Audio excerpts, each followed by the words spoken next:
उत्तरकाशी के सिलक्यारा में दिवाली के दिन से यानी कि 12 नवंबर से फंसे हुए 41 मजदूरों को कैसे सुरक्षित निकाला जाए, ये एक बड़ा सवाल है। लगातार कोशिशें जारी हैं कि मजदूरों को सुरक्षित बाहर निकाला जाए।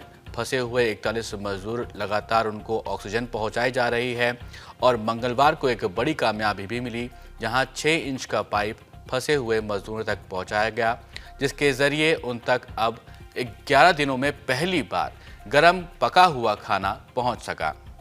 साथ ही इन मजदूरों तक एंडोस्कोपिक फ्लेक्सी कैमरा भी पहुंचाया गया, जिसके जरिए अधिकारियों और परिवार वालों ने इनसे बात की और इन सभी के चेहरे को देखा। लेकिन अभी तक इस पूरे मामले में हुआ क्या है और आगे की योजना क्या है, सुनते हैं additional secretary technical of road and transport Mahmood Ahmed क्या जानकारी दे रहे हैं। सारे 5-6 एजेंसीज को इकट्ठा किया है, उनके साथ कोऑर्डिनेशन कर रहे हैं। हर एजेंसी को हमने स्पेसिफिक टास्क दिया है। किसी से हॉरिजॉन्टल ड्रिलिंग करा रहे हैं, किसी से वर्टिकल ड्रिलिंग करा रहे हैं और इन सब एजेंसीज के बीच में तालमेल रहे, वो हम लगातार हमारी टीम यहाँ बैठकर उसको मॉनिटर कर रही है रेगुलरली।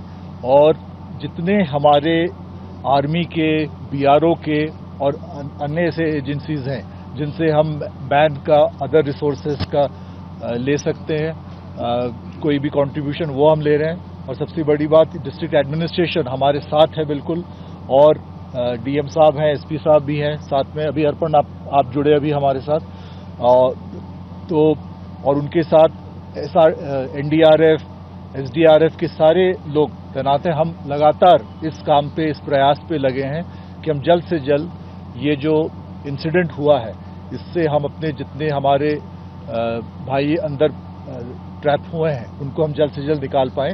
मैं आपको डिटेल में थोड़ा बताना चाहूँगा।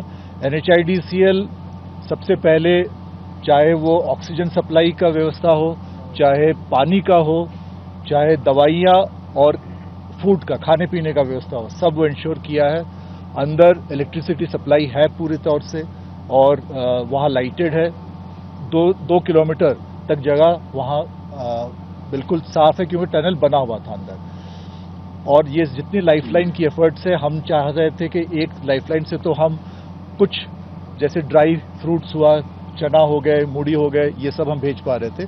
लेकिन हम वो 4 इंच का था पाइप, हम 6 इंच के पाइप के जरिए, और एक एडिशनल भी लाइफलाइन बनेगा, ये हम चाहते थे कि वो हम जल्द से जल्द इस्टेब्लिश करें।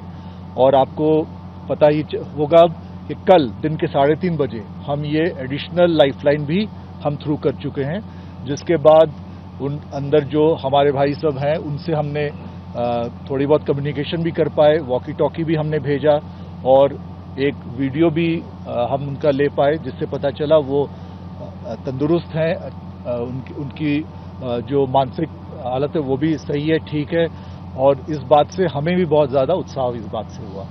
इसके अलावा जो सबसे इम्पॉर्टेंट बात है कि हॉरिजॉन्टल बोरिंग एक साइड से हमें करना था, वो हम लगातार फूड पाइप जैसे काम हुआ, उसका फूड पाइप में जो मशीन जाता है उसको वापस लाना था, क्लीनिंग करना था पाइप का, फिर खाना वगैरह भेजना था और उसके बाद फूड पाइप को सिक्योर करना था। वो सब काम पे हम लगे थे और आज सवेरे से हमने हॉरिजॉन्टल ड्रिलिंग का काम शुरू कर दिया।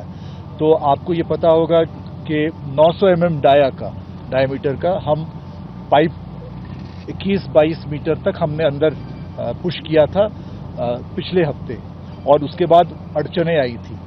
अब हमने डिसाइड किया कि हम टेलीस्कोपिक मेथड से उसके अंदर 800 mm का डालेंगे, ताकि 900 mm के अंदर 800 mm बड़े आराम से जा सकता। कम से कम ये पहला 21-22 मीटर वो काम हमने शुरू कर दिया है। इसके बाद हम उसके अंदर मशीन डालेंगे, जो अपनी ऑगर ड्रिलिंग मशीन है, जो हमने एयरलिफ्ट करके लाया है यहाँ। और ये मशीन जो है वो आगे ड्रिल करना स्टार्ट करेगा। आज रात से हमारा ये प्लान है। हमारे लिए ये जो समय है, आज रात कल दिन भर, ये समय सबसे अहम है, क्योंकि 60 मीटर का ये जो बिल्कुल टोटल लेंथ है, जो हमारे मलबा जो गिरा हुआ है, उसका जो बीच का लेंथ होगा वो ये 20-25 से 40-45 मीटर तक है। उसी के ऊपर सबसे ज़्यादा वजन रहता है। और अगर पत्थर आ जाए या कोई मशीन आ जाए जिससे थोड़ी बहुत अड़चन पैदा हो, वो दिक्कतें ना आए, तो हम जल्द से जल्द मे बी 30 घंटे में, 40 घंटे में आपसे और खुशखबरी हम आपके साथ कुछ बताने की स्थिति में होंगे। अड़चनें आ सकती है, उसके लिए भी थोड़ी बहुत तैयारी हम कर रहे हैं और उसकी प्रयास है। लेकिन ये सिर्फ ये एक ऑप्शन हमने नहीं रखा है। हमने इसके साथ ये भी किया है कि हॉरिजॉन्टल भी बोरिंग हो अगले साइड से, बारकोट के साइड से। जो काम हमने टीएचडीसी को ऑपोजिट एंड से दिया है, जो काम हमने टीएचडीसी को दिया है, और उसने ये 2-3 दिन में बड़े अच्छे काम किए हैं। बहुत जल्द से जल्द इसने मोबिलाइज किया है अपने इक्विपमेंट्स, मशीनरी, एक्सप्लोसिव्स वगैरह, और ब्लास्टिंग आज शुरू भी हो गया है। और हमने करीब 6-8 मीटर का ब्लास्टिंग कर भी दिया वहां से 2 मीटर बाई 2 मीटर का वो माइक्रो ड्रिलिंग करके रास्ता बना के करने की कोशिश कर रहा है।